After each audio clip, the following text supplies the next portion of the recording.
Forget about touchscreens, riding modes, and invasive electronics. There is an uncomfortable truth in the world of two wheels, the pure essence of performance. That raw and indomitable feeling reached its zenith 3 decades ago. While today's brands sell complexity, the legends of the 90s sold indestructible character, visceral torque, and a connection to the asphalt that is no longer manufactured. Today we are not making a nostalgic trip, we are performing an act of mechanical justice. We will count down the 14 motorcycles from the 90s that right now can humiliate modern machines with the simple roar of their authenticity. We begin. Position 14, Kawasaki ZRX 1100. The Kawasaki ZRX 1100 arrived in the late 90s as a tribute and a challenge. It took its aggressive style from Eddie Lawson's racing machines in the 80s, complete with the unmistakable Kawasaki green color. But this was no museum piece. Underneath beat a 1052 cubic centimeter inline 4 tuned to offer serious street muscle. With more than 100 horses and a torque curve that arrived early and strong, the ZRX took off with a ferocity that even modern machines loaded with electronics struggle to replicate. This bike was not about rider aids or software, it was about pure connection. The firm suspension kept the chassis taut and planted in the curves, while the 6-piston front brakes contained all that power with authority. Riders loved its balance between stability and agility, making it just as comfortable tearing up highways or carving winding roads. Back in the 90s, its price was around $6,000, a bargain for the performance it offered. Today, well-maintained examples sell for between $4,000 and $8,000, still offering remarkable value compared to many modern motorcycles that cost much more and feel less alive. All the muscle in the world did not change the fact that it lived and breathed asphalt. For riders whose journeys extended beyond city grids and mountain curves, who dreamed of deserts, jungles, and infinite horizons, a different kind of machine was needed. One that combined toughness with range, agility with endurance, and a pedigree proven in the toughest rallies in the world. And that is exactly the kind of spirit that defines the next contender. At number 13, position 13, Honda Africa Twin XR-Viv 750. The Honda Africa Twin XR-Viv 750 is more than a 90s adventure bike. It is proof that smart engineering and real-world practicality can outlast fashions and still challenge modern machines. Built between 1990 and 2000, this bike quickly earned a reputation for its toughness and versatility, and it continues to deliver in ways that many current adventure bikes cannot. At its heart lies a liquid-cooled 742 cubic centimeter V-twin that produces just over 60 horses. That might not sound overwhelming, but the delivery is smooth, torquey, and predictable, which is exactly what matters on long trips or detours off the asphalt. With its 5-speed gearbox and chain drive, the Africa Twin could cross highways at over 160 kilometers per hour and still remain controlled and confidence-inspiring on gravel or dirt. The chassis was equally impressive. Front telescopic forks, a rear Pro-Link setup, and a balanced frame gave it poise on winding asphalt while shrugging off abuse on the trails. At about 400 pounds dry, it significantly undercut today's adventure heavyweights, making it much easier to handle in tight situations. Add a large tank capable of approaching 400 kilometers per tank, and you had a true go-anywhere machine. When it was new, the Africa Twin cost just over $6,000. And in the mid-90s, one company responded by redefining what an adventure bike could be, with even longer horizons, heavier loads, and comfort across continents, arriving at number 12. Position 12, BMW R 1100 GS. The BMW R 1100 GS redefined adventure motorcycles in the 90s and still dominates many modern bikes in real-world performance. Introduced in 1993, it was the first GS with a 1085 cubic centimeter flat boxer engine, air and oil cooled. Pairing solid power with legendary reliability, it produced around 80 horses and 72 pound-feet of torque through a shaft drive and a 5-speed gearbox. The R 1100 GS delivered smooth, usable power in all conditions. Low and mid-range torque made mountain trails, winding highways, and long-distance touring effortless. Its boxer engine emitted a characteristic roar and an immersive throttle feel that modern machines loaded with electronics rarely replicate. BMW's innovative suspension, front telelever, and rear paralever improved stability, reduced dive under braking, and provided confidence-inspiring handling. The chassis balanced agility with comfort, allowing riders to tackle curves or cover miles with ease. Although production ended in 1999, used R1100 GS models remain accessible, typically priced between $2,000 and $5,000 depending on condition, but the next contender destroyed modern bikes in a completely different way. With long-haul comfort, turbine-smooth power delivery, and mile-after-mile stability that made transcontinental travel effortless, the next bike was not about exploring unpaved frontiers. It was about turning the open road itself into its kingdom, accelerating at number 11. Position 11. Honda ST 1100 Pan-European. Launched in 1990 and produced until 2002, the ST 1100 carved its own path in the world of sport touring. Positioned between razor-sharp sport bikes and the heavy Goldwing, it offered the kind of balance that riders still struggle to find today. At its heart beats a 90-degree liquid-cooled V4 of 1,097 cubic centimeters, producing around 100 horses at 8,500 revolutions and approximately 79 pound-feet of torque at 6,000. A 5-speed gearbox and shaft drive made the ST both smooth and low maintenance, while its aluminum frame and full fairing kept it stable even loaded with panniers and a passenger, tipping the scales around 330 kilos. It still reached a top speed exceeding 210 kilometers per hour, proving it had serious muscle under the bodywork. Later models even offered ABS, giving this 90s tourer braking power ahead of its time. But while the ST 1100 offered unmatched long-haul stability and comfort, its size and quiet nature meant it never truly felt hungry.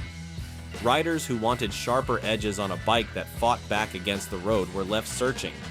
Honda already had the answer waiting in the wings, a machine that not only balanced sportiness and touring, but attacked every kilometer with a precision that made even modern bikes nervous, securing number 10. Position 10, Honda VFR 750.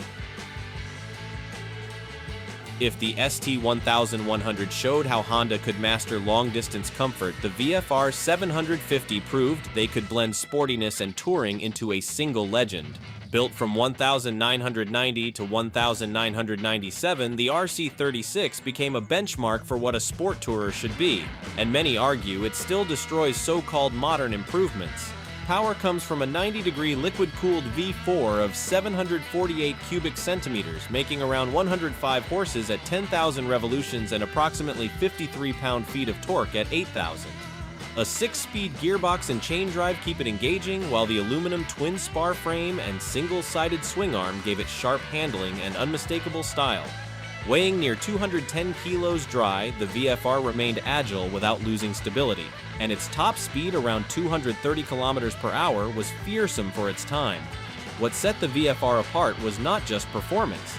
It was Honda's gear-driven camshafts, offering unmatched reliability and a silky linear power band. Even today, riders praise its combination of mechanical excellence, sporting DNA, and long-haul practicality. But as much as the VFR thrilled riders with precision and balance, some in the late 90s wanted even more brute force, a leader beast that could thunder down straights and still carve corners with authority. That is where Yamaha stepped in with a machine that carried both muscle and menace, arriving at number 9. Position 9. Yamaha YZF 1000R Thunderace. The Yamaha Thunderace brought a different message in 1996. Pure class-leading muscle with a surprising dose of comfort. Produced until 2002, this machine showed that a superbike could offer real-world speed and long-haul versatility in a single package. Power came from a liquid-cooled 1,002 cubic centimeter inline-4 with 20 valves, producing about 145 horses and near 90 pound-feet of torque. That broad torque curve made the Thunderace a monster in the mid-range, pulling hard without needing stratospheric revolutions. Riders loved how easy it was to overtake at highway speeds, and its top end still pushed beyond 250 kilometers per hour. But what truly separated the Thunderace from other superbikes of its era was how livable it felt. The riding position was spacious, the seat broad, and the large aerodynamic fairing kept wind fatigue at bay. The chassis took lessons from Yamaha's champion YZF 750 and the FZR, offering rock-solid stability in corners with a tuned suspension firm enough for precise handling but still forgiving on rougher roads. It was a superbike you could ride hard all day without feeling beaten up. Back then, the Thunder Ace carried a premium price. Today, well-kept examples typically range between $2,000 and $4,000, making it one of the most affordable ways to experience genuine class-leading superbike performance. That is exactly where Kawasaki stepped in, delivering the ZX-9R, a machine that took the same 90s horsepower wars and wrapped them in a lighter chassis, sharper handling, and the ferocity that riders had been pleading for. Position 8. Kawasaki Ninja ZX-9R. The Yamaha Thunder Ace proved that superbikes could blend comfort with blistering speed. But in 1994, Kawasaki stepped into the ring with the Ninja ZX-9R. This was Kawasaki's direct answer to Honda's revolutionary CBR 900RR. However, instead of chasing a razor-sharp race bike, Kawasaki built something with a broader scope, a machine that combined pure performance with real-world usability. At its heart beat a liquid-cooled inline-4 of 899 cubic centimeters with a 16-valve DOHC layout. Early models produced about 125 horses, with later versions approaching 140. Torque came in strong, around 71 pound-feet, and that broad, flexible delivery made the Ninja easy to ride aggressively without constantly flirting with the rev limit. With a top speed brushing 275 kilometers per hour, the ZX-9R could trade blows with anything of its era, and it still feels fast even against today's machines. The chassis used an aluminum twin spar frame paired with front inverted forks and Kawasaki's Unitrack rear shock. The result was handling that found a fine balance between stability and agility. Unlike many track-focused sport bikes, the riding position was spacious, the seat comfortable, and the bike was well-suited for longer trips even with a passenger. It was that mix of comfort and speed that made the ZX-9R stand out. Back in the 90s, this was a premium motorcycle that sold new for the equivalent of $8,000 or $9,000. Today, well-kept examples typically cost between $2,000 and $7,000 depending on the year and condition. The ZX-9R proved you could have a superbike that was blisteringly fast but comfortable enough to live with daily. But that comfort came with weight. The Kawasaki was heavier than its rivals, and when the roads turned tight, it didn't flick from side to side with the same urgency. Riders who craved that scalpel-like sharpness, who wanted a machine that felt more like an extension of their own body, kept searching. That is exactly where Honda stepped in, releasing the Fireblade, a bike that tore up the rulebook and showed the world how agile a class-leading machine could be. At number 7. Position 7. Honda CBR 900RR Fireblade. When Honda launched the original Fireblade in the early 90s, it didn't just join the leader class fight, it reset the standard. While rivals chased ever larger horsepower numbers, Honda went in the opposite direction. Keep the engine strong, but eliminate weight. The result was a machine that felt more like a middleweight but packed the punch of a full superbike. The Fireblade's 893 cubic centimeter inline-4 produced about 122 horses.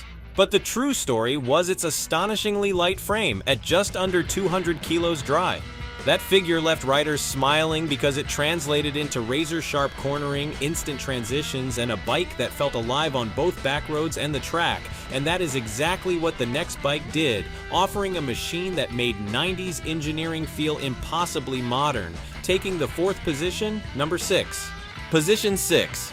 Yamaha YZF R1, initial model 1998 to 1999. The first time you open the throttle of the Yamaha YZF R1, the feeling is not about numbers. It is about disbelief. The howl of its inline-4 feels alive, pulling harder and faster than riders of the late 90s had ever imagined. What makes the R1 legendary is not just its 998 cubic centimeter engine or its 135 beasts. It is the way Yamaha wrapped that strength in a frame that weighed just over 200 kilos. The result is a motorcycle that reacts faster than thought itself. Lean into a curve and it carves like a blade, straighten it up and it shoots down the straight as if gravity had lost its grip. Unlike modern sport bikes covered in electronic safety nets, the original R1 was bare-knuckled. No traction control, no rider aids, just throttle, tire, and courage. That pure connection is why it still commands respect today. Some machines are remembered for what they cost, but the R1 is remembered for what it gave: pure speed and unfiltered sensation. Even decades later, it remains the benchmark for what a true sport bike should feel like. A motorcycle so dominant, so unreachable that for almost the entire decade of the 90s, it held a single title that no other could challenge: the fastest production bike in the world. Securing number 5. Position 5, Kawasaki Ninja ZX11 ZZR 1100. Before the Hayabusa and before the Blackbird, the Kawasaki Ninja ZX11, known worldwide as the ZZR 1100, was the machine everyone feared at the stoplight and revered on the open road. Introduced in 1990, it instantly claimed the title of the fastest production motorcycle on the planet, a crown it held firmly for 6 years in a row. Even now, it is a 90s weapon that can make modern riders shake their heads in disbelief. The magic came from a liquid-cooled inline-4 of 1,052 cubic centimeters, producing about 144 horses and near 75 pound-feet of torque. That force launched the ZX11 to a verified top speed of about 280 kilometers per hour, with quarter-mile times falling in the low 10-second range at over 210 kilometers per hour, offering everything the ZX11 was not: smoother, sharper, firmer, faster. When it arrived, it didn't just challenge the king, it dethroned him, igniting it at number 4. Position 4, Honda CBR 1100XX Super Blackbird. Honda's answer to Kawasaki's record-breaking ZX11 was not just to go faster, but to go smarter. When the CBR 1100XX Super Blackbird debuted in 1996, it stunned the motorcycling world by breaking the 300 km/h ceiling.